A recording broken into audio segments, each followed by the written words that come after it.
चलो चले प्रयागराज में, चलो चले प्रयागराज, बड़ा मन हर्षाया है।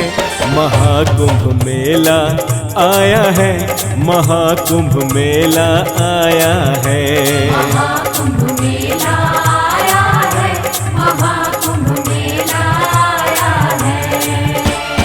महाकुंभ के उत्सव का रंग, महाकुंभ के उत्सव का रंग सब पे छाया है। महाकुंभ मेला आया है, महाकुंभ मेला आया है। महाकुंभ मेला आया है, महाकुंभ मेला आया है।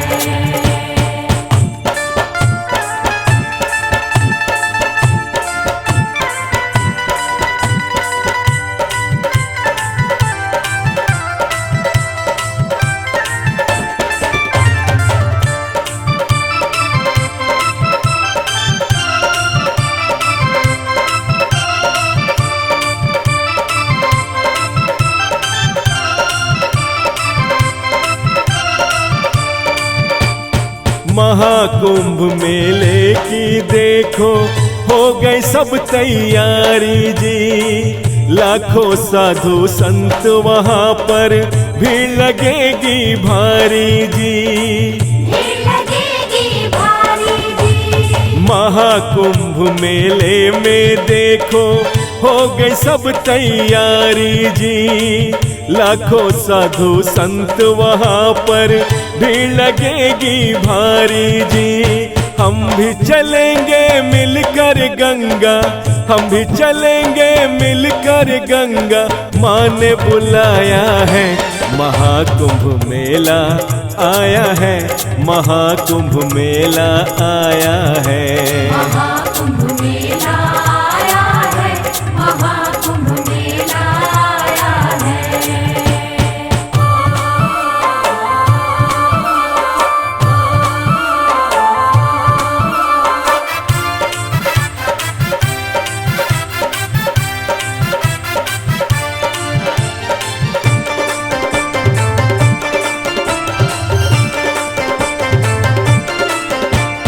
संत समागम में जाकर हम फूले नहीं समाएंगे।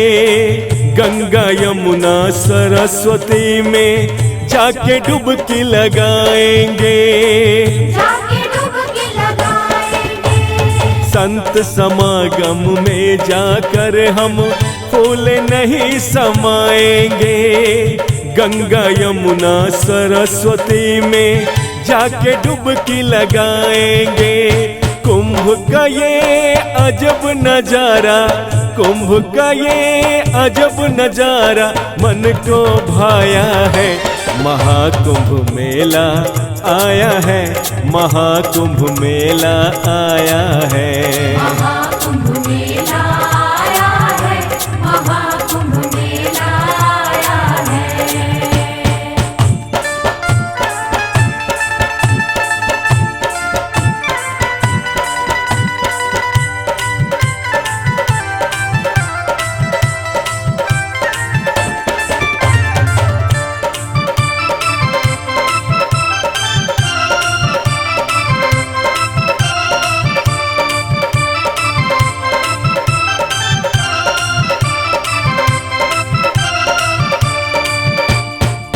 ऐसा मौका जीवन में ना बार बार कभी आता है। भीमसेन वो किस्मत वाला जो कुंभ स्नान को जाता है। स्नान को जाता है। ऐसा मौका जीवन में ना बार बार कभी आता है। भीमसेन वो किस्मत वाला जो कुंभ स्नान को जाता है।